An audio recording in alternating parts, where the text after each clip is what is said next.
Vamos a escuchar ahora la intervención de Juliet Vanessa Morales, quien es estudiante de sexto periodo académico de Psicología en la sede de Villavicencio. Ella nos acompaña con la ponencia El quehacer del psicólogo de VD, una mirada desde las problemáticas sociales. Bienvenida, Juliet.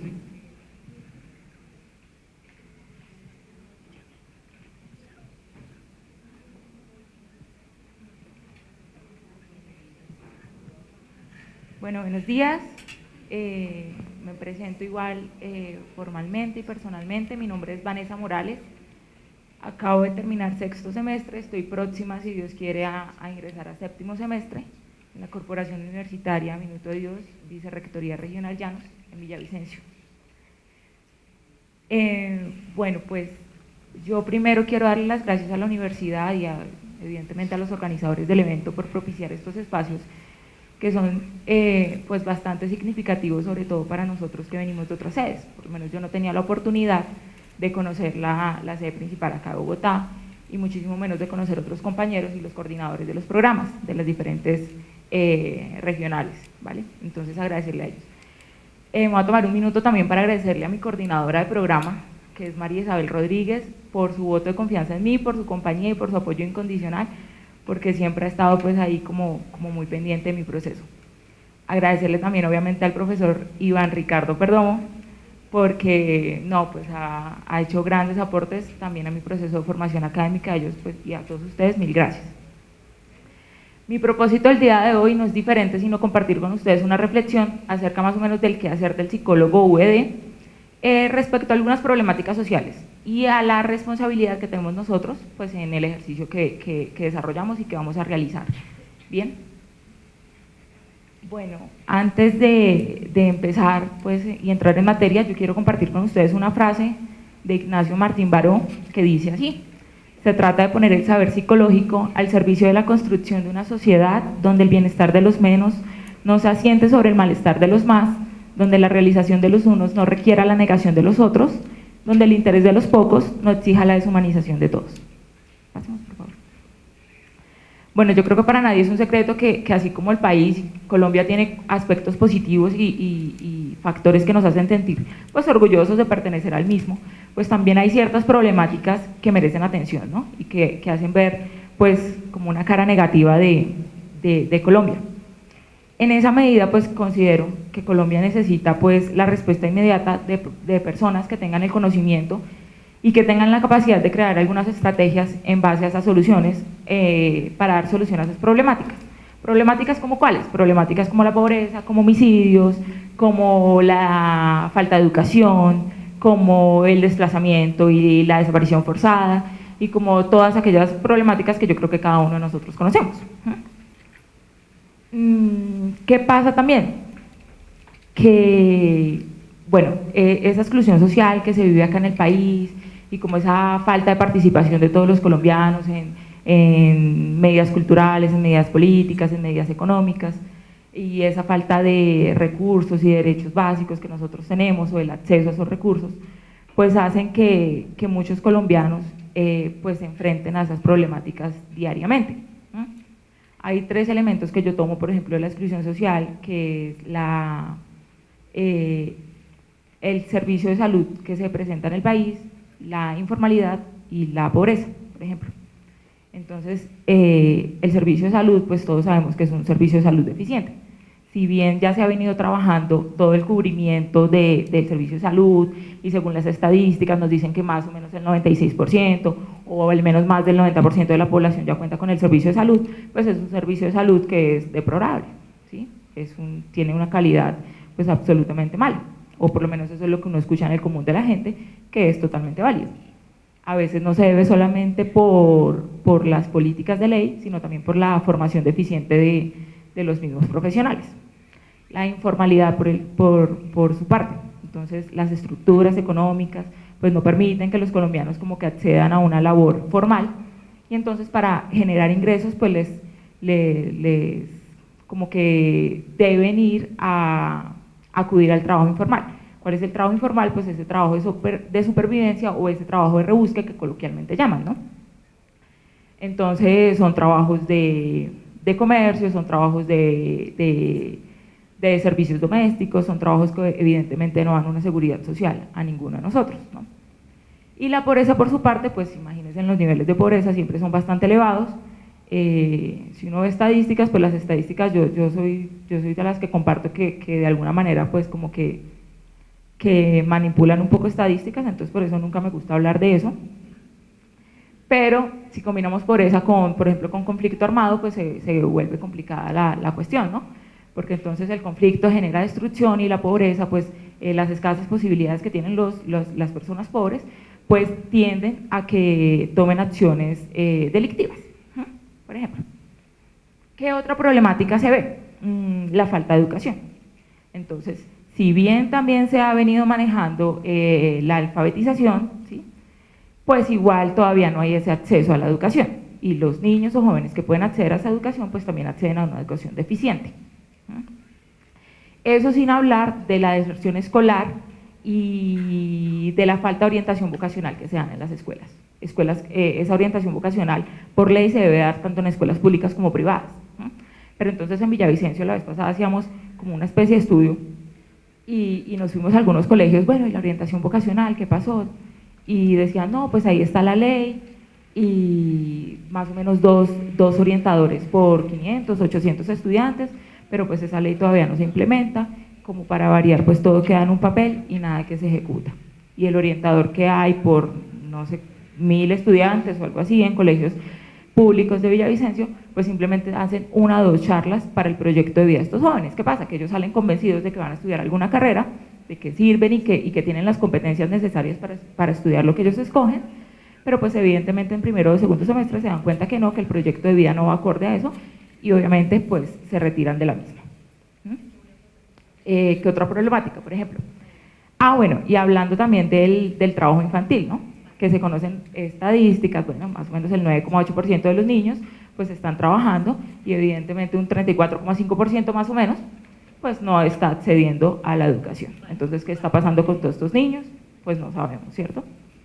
Yo a veces me pongo a ver pues las noticias y siempre son como noticias bien complicadas y yo veo la situación de los desplazados.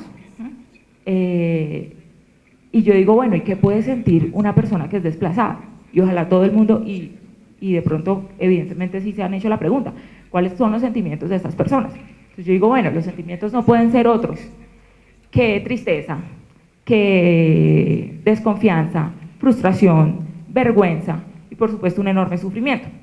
Y yo digo, pero ¿cómo no van a sentir esto estas personas si es que les cambiaron la noción de futuro que tenían? Y tienen que reinventar otra vez toda su vida, y en contextos totalmente desconocidos, porque muchos de ellos, y son núcleos familiares, ¿no?, porque estuviéramos hablando de una pareja, uno dice, bueno, y eso, entre comillas, pero son todos núcleos familiares que llegan a contextos totalmente desconocidos, donde no conocen a nadie, ni un amigo, ni mucho menos un familiar, y enfrente la vida y reinvente su futuro. Entonces es bien complicado, y uno dice, bueno, ¿y el apoyo psicológico dónde está? ¿Y el Estado dónde está? Porque ellos se van a las oficinas de desplazados, allá les toman el relato, los datos, y esperen a que aparezcan en unas listas eternas, o por lo menos así pasa en Villavicencio, y eso para recibir una ayuda económica.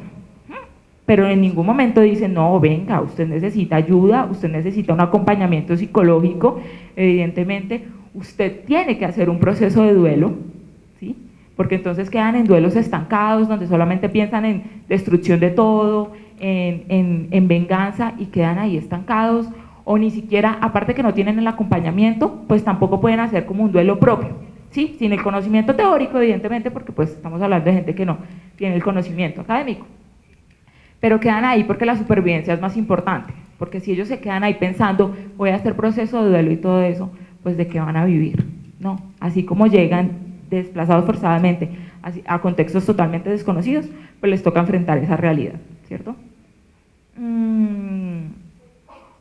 En esa medida, pues las problemáticas de Colombia pues se vuelven bien importantes y bien preocupantes para todos. Entonces, ¿dónde está ese compromiso y esa responsabilidad que todos tenemos? Todo el mundo, a mí me llamaba la atención en unas conferencias pasadas, que algún profesor, yo pues evidentemente no los conozco, pero decían que todos querían salvar el mundo y todo eso. Eso en Villavicencio se da. Y todas esas problemáticas se vuelven pues bien importantes, y acá voy a citar un poquito a Julián Vargas, que es que en esa medida pues inicia como la indagación del estudiante de psicología, ¿no? Entonces él entra a buscar y a conocer previas y nuevas formas de enfrentar conflictos.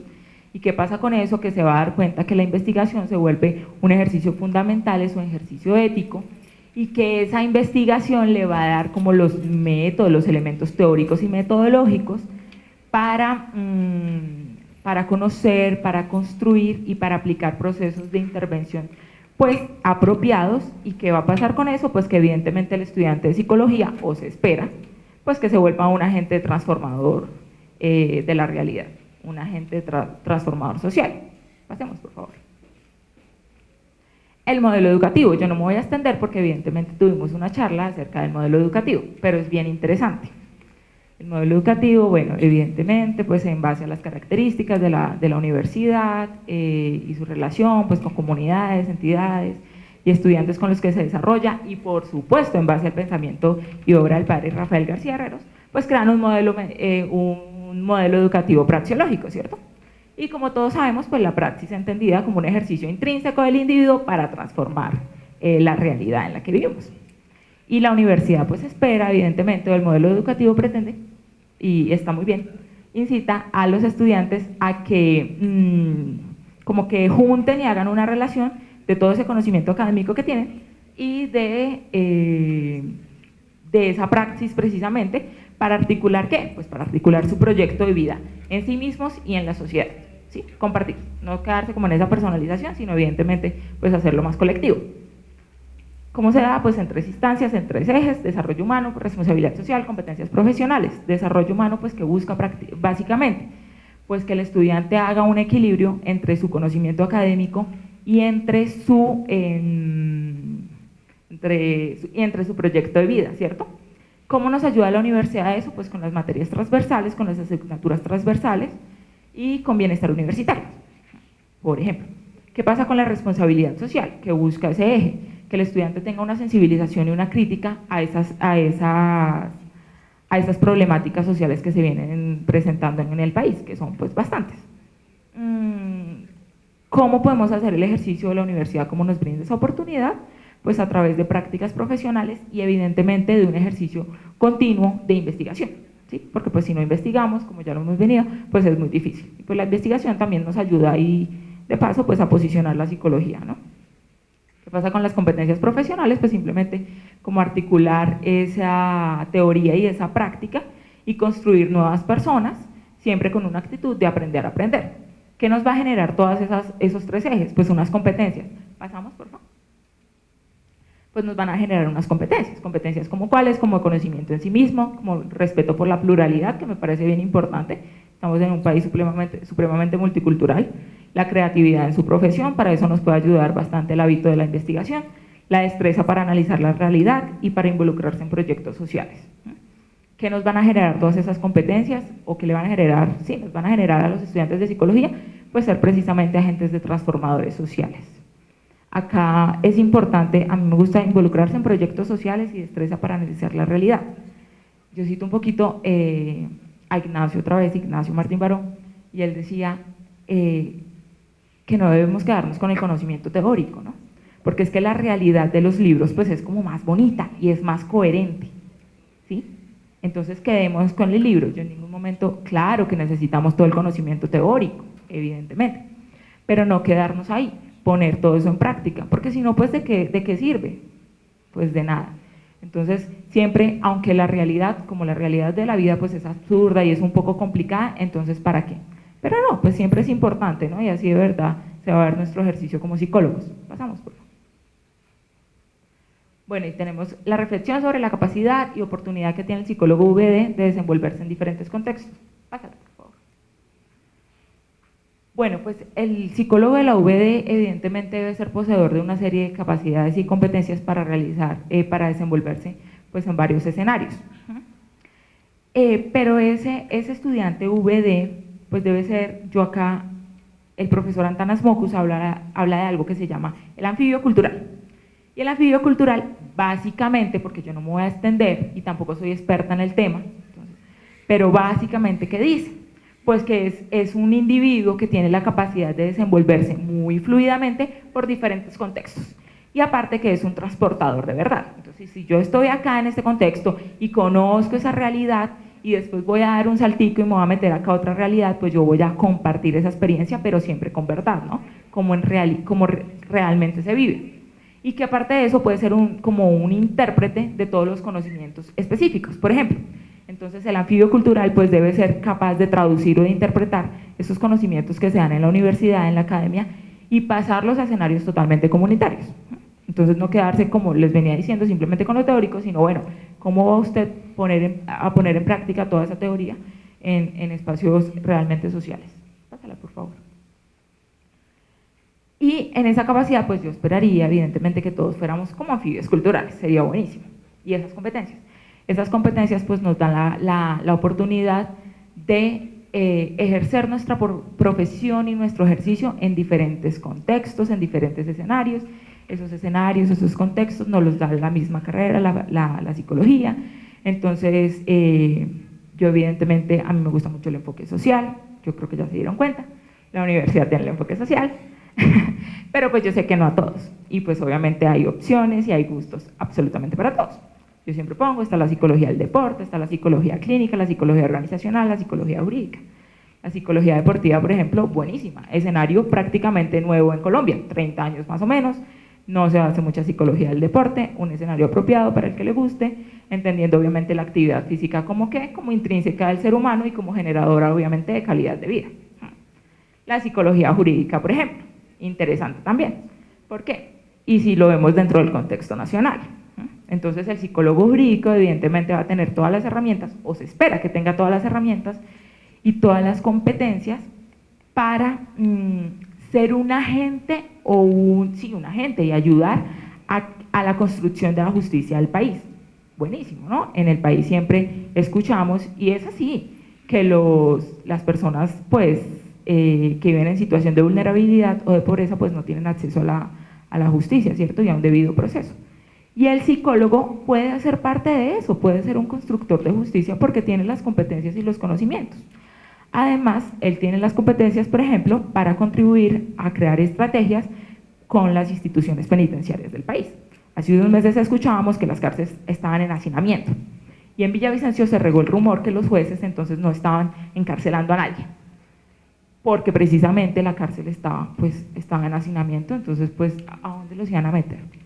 Entonces, buenísimo, el psicólogo jurídico también podría ser un buen agente ahí.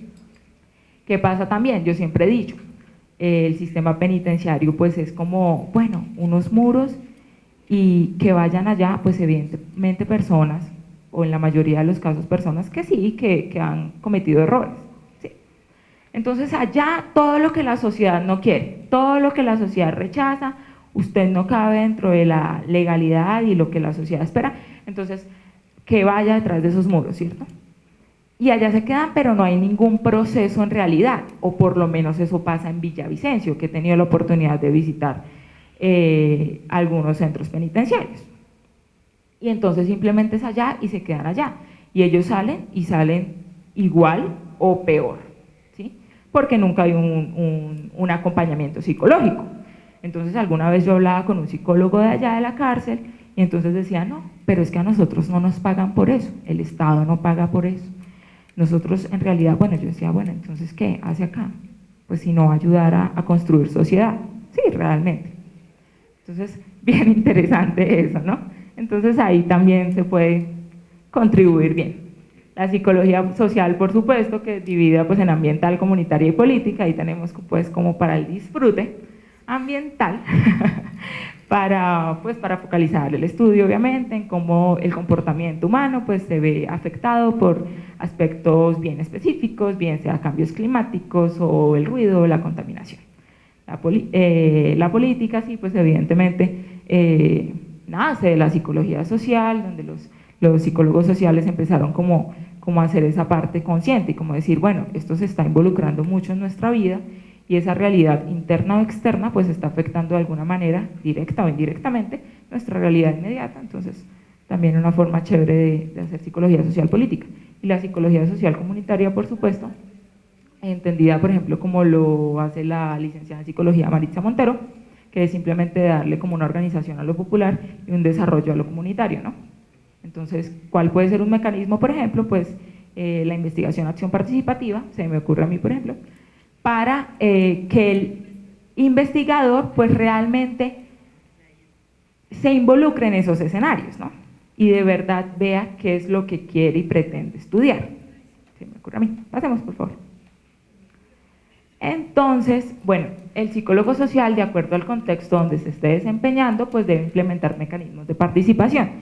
Pues qué mejor que ese psicólogo, en este caso puede ser social, pero pues podría ser pues otro, de cualquier otro enfoque. Pero qué mejor que él que está involucrado con esos escenarios, ¿cierto? Que puede crear esos mecanismos, esas acciones, que puede darnos el conocimiento de ver cómo es que de verdad funcionan todas las relaciones personales, grupales, en comunidad, ¿cierto? En esa medida, pues él es un buen agente generador de ese conocimiento. Pasa, por favor. Y bueno, la praxis del psicólogo, ¿no? Transformar el tejido social. Yo sí digo pues que debemos ser esos agentes transformadores y reconstructores del tejido. Y también me parece importante en esa medida contribuir al posicionamiento de la psicología. En el 2008 más o menos, o en el 2008, el psicólogo Rubén Ardila, él escribió una carta y decía él, no, se me fue el título en este momento, pero era algo así como el atraso de la psicología en el país. Y era simplemente pues una reflexión, una invitación a los estudiantes de psicología, a los psicólogos, pues a hacer psicología y a implementar y a hacer investigación y a posicionar, empezar a posicionar esa psicología. Entonces yo comparto mucho eso, yo sé que se ha avanzado, incluso con estos escenarios se avanza, pero pues siempre no perder como la continuidad y el hilo de ayudar a hacer psicología, bien sea investigando o poniendo pues evidentemente en práctica todo lo que nosotros poseemos. Yo quiero también pues decirles que la mayoría de estudiantes que estamos acá, pues estamos acá por algo, ¿cierto? Yo creo que algo tenemos de, no sé, liderazgo, unas características bien específicas y bien interesantes, y que seamos como esos portadores de voz, ¿sí? Para nuestras sedes, que esto no se quede solamente acá con nosotros, que es lo importante. Por ejemplo, el modelo educativo a mí me parece genial y funciona. ¿Que tiene fallas? Claro que tiene fallas, pero es un modelo educativo que funciona. Si ustedes van a la sede de Villavicencio, yo no sé si me vayan a regañar por lo que voy a decir, pero igual también me caracterizo un poquito por eso, porque yo digo lo que pienso. Y es, usted le pregunta a la mayoría de estudiantes de allá, y ellos no tienen ni idea del modelo educativo de la universidad, pero critican como ellos solos. Pero usted les pregunta si no tienen, y no tienen ni idea. Entonces yo siempre he dicho también, bueno, pero yo tampoco me voy a poner a, ay, es que fulanito no sabe nada y no conocen el modelo. Pues, ¿qué voy a hacer yo para que ellos empiecen a conocer el modelo y para que empiecen a formar ese sentido de pertenencia, ¿no? Entonces, que nosotros seamos portadores de todo lo que aprendimos acá, de todas esas estrategias que escuchamos de las otras sedes, y pues pasemos la voz allá en la sede y que todo el mundo empiece a tener un sentido de pertenencia y una responsabilidad bastante grande, no solo con nosotros mismos primero, con la universidad y por ende con la sociedad. Bueno, esa era mi reflexión. Muchísimas gracias. Muchísimas gracias, Vanessa, por la participación del quehacer del psicólogo de límite virtual de distancia.